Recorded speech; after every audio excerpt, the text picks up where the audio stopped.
আসসালামু আলাইকুম প্রিয় দর্শক, আপনারা জানেন যে কিছুদিন আগে ডক্টর মোহাম্মদ ইউনূস যখন জাতিসংঘ সাধারণ পরিষদে যুক্তরাষ্ট্রে গিয়েছিলেন, সেখানে ওনার সঙ্গে বেশ কয়েকটা মানবাধিকার বিষয়ক আন্তর্জাতিক সংস্থার সঙ্গে ওনার বৈঠক হয়েছিল এবং সেখানে নানা রকম বিষয়ে আলাপ আলোচনা হয়েছিল।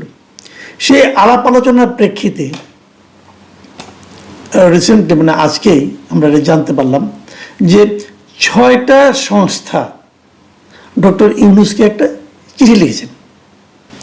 সেই সংস্থাগুলি হলো সিভিকাস, Committee to Protect Journalist, Fortify Rights, Human Rights Watch, Robert F Kennedy Human Rights, Tech Global Institute. এই 6টা সংগঠন মিলে একসঙ্গে একটা যৌথ চিঠি লিখেছেন ডক্টর মোহাম্মদ ইউনূসকে এবং সেখানে তারা বলেছেন যে বাংলাদেশের মানবাধিকার পরিস্থিতির সামনে কীভাবে কী করা উচিত না, এবং তাদের চোখে কোনগুলো সমস্যা মনে হচ্ছে, কোনগুলো বিষয়ে তাদের আপত্তি আছে, এগুলো তাদের অবজারভেশনগুলো ওই চিঠিতে ওনারা তুলে ধরেছেন এবং তারপর তারা সেখানে 12টা সুপারিশ করেছেন। এই সংস্থাগুলো এই চিঠিটা, এই সুপারিশগুলো এগুলো প্রকাশিত হয়েছে হিউম্যান রাইটস ওয়াচের যে ওয়েবসাইট আছে সেখানে। তো এই চিঠির অন্যান্য বিষয়ে অনেক বিষয় নিয়ে আলোচনা করা হয়েছে, দেশের মানবাধিকার পরিস্থিতি নিয়ে আলোচনা করা হয়েছে, গণমাধ্যমের যে স্বাধীনতা সেটা নিয়ে আলোচনা করা হয়েছে, রাজনৈতিক কর্মীদেরকে বিভিন্নভাবে যে হেনস্থা করা হচ্ছে নানা রকম মিথ্যা মামলা দিয়ে, সেগুলি নিয়ে বলা হয়েছে। অনেক কিছু আছে, আবার কিছু কিছু ক্ষেত্রে ডক্টর ইউনূসের কিছু প্রশংসাও করা হয়েছে। তো প্রশংসাগুলো আপনারা পড়ে নিন, সমালোচনাগুলোও পড়ে নিন। আমি এত লম্বা তলাপ করতে 12টা নিয়ে আলোচনা করতে গেলে তো অনেকক্ষণ সময় লাগবে, অতক্ষণ সময় আপনারাও দিবেন না, আমিও নিতে পারবো না। আমি কেবল 2টো পয়েন্ট নিয়ে কথা বলবো, যে 2টো পয়েন্ট নিয়ে আমি অনেক দিন ধরেই কথা বলে আসছি। সেটা একটা হলো এই যে মামলা মোকদ্দমা, এক একটা মামলায় 200-300 লোককে বাদী করা হচ্ছে। একটা হত্যা মামলা হয়েছে, আপনি 40 জন আর্টিস্টকে মামলায় বাদী করে দিলেন। হত্যা মামলা না, মিরপুরে একটা ঘটনা বলি, মিরপুরে একটা হত্যা প্রচেষ্টা মামলা হয়েছে, তাকে নাকি হত্যা করার জন্য পরিকল্পনা করা হয়েছিল। সেই মামলায় 1 নম্বর আসামি হলো শেখ হাসিনা, 2 নম্বর আসামি হলো আসাদুজ্জামান কামাল, স্বরাষ্ট্রমন্ত্রী ওই সময়ের, এবং সেখানে 40-50 জন শিল্পীকে দেওয়া হয়েছে। আরেকটা মামলা হলো উত্তরাতে, সেখানে 50-60 জন সাংবাদিকের নাম দিয়ে দেওয়া হয়েছে, এরা সবাই আসামি। এবং সমস্যাগুলি কি হয়েছে, এরা যে সঙ্গে একটা ষড়যন্ত্রে এতজন সাংবাদিক কখনো একটা হত্যা প্রচেষ্টা মামলায় থাকতে পারে? এটা হয়? ওটা তো হয় না। তারপর দিয়েছে এবং তাদের বিরুদ্ধে এখন চলছে হয়রানি। তাদের হয় লুকিয়ে থাকতে হচ্ছে, অথবা ধরা পড়লে জেলে থাকতে হচ্ছে, জামিনও হচ্ছে না। তো এই যে এগুলো কি, এগুলো আসলে হয়রানি করার জন্য। হয়রানি করা হচ্ছে রাজনীতিবিদদের, হয়রানি করা হচ্ছে গণমাধ্যম কর্মীদের, অনেককে হয়রানি করা হচ্ছে। তো এখন এই ধরনের মামলার বিষয়গুলো ব্যাপারে এই সংগঠনটা নিজেরা বলেছে এবং সেখানে কি বলেছে, আমি এটা হলো ওদের 8 নম্বর যে সুপারিশটা, সেই সুপারিশে আছে। সেখানে তারা বলেছে যে রাজনৈতিক উদ্দেশ্য প্রণোদিত মামলা প্রত্যাহার করতে বলছে, যে অন্তর্বর্তীকালীন সরকারকে আগস্ট 2024-এর পরে, আগে ও পরে দায়ের হওয়া সব রাজনৈতিক উদ্দেশ্য প্রণোদিত মামলা পর্যালোচনা করে বাতিল করতে হবে, বিশেষ করে যেগুলোর কোনো বিশ্বাসযোগ্য প্রমাণ নেই। এই সরকার আসার আগেও যেগুলো হয়েছে, যেগুলো আওয়ামী লীগ সরকার করেছিল, ওগুলো তারা বলছে যে পর্যালোচনা করে বাতিল করতে বলেছে। অনেকগুলো কিন্তু বাতিল হয়নি, বিএনপির অনেকে কিন্তু এখনো নিয়মিত হাজিরা দিয়ে বেড়াচ্ছে। আওয়ামী লীগ আমলে করা মামলায় বিএনপির অনেক লিডার এখনো কিন্তু আদালতে যে হাজিরা হচ্ছে। কি দরকার?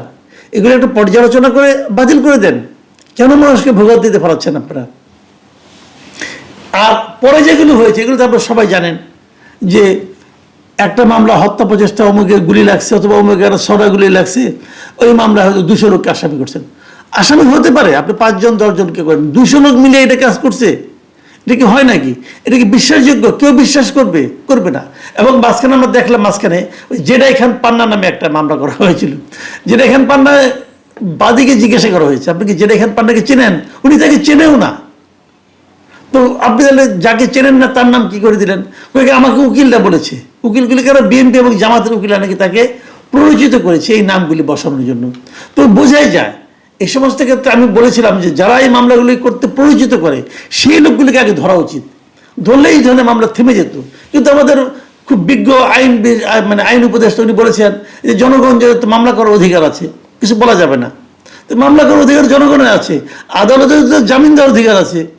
যে এই সমস্ত জনগণ, যে উকিল, বিএনপির উকিল, জামাতের উকিল, ওনারা তাদের অধিকার পালন করতেছেন, আর বিচারক কেন জামাতের অধিকারটা, আপনার জামিন দেওয়ার অধিকারটা তারা কেন পালন করেন না, এটা অবশ্য বলা বড় কঠিন। এটা আইন উপদেষ্টা বলতে পারবেন। যাই হোক, এগুলি চলছে। 9 নম্বর যে প্রস্তাবটা তাদের ছিল, সেই প্রস্তাবটা একটু গুরুত্বপূর্ণ, ওইটা আমি আসলে পড়ে শোনাচ্ছি এখন। 9 নম্বর প্রস্তাবে বলা হয়েছে যে আওয়ামী লীগের উপর যে নিষেধাজ্ঞা আছে সেটাকে প্রত্যাহার করতে বলা হয়েছে, এবং সেখানে বলা হয়েছে যে সন্ত্রাস বিরোধী আইনের আওতায় আওয়ামী লীগের কার্যক্রমে যে সামগ্রিক নিষেধাজ্ঞা দেওয়া হয়েছে তা অবিলম্বে প্রত্যাহার করতে হবে। কেন, সে ব্যাখ্যাও আছে।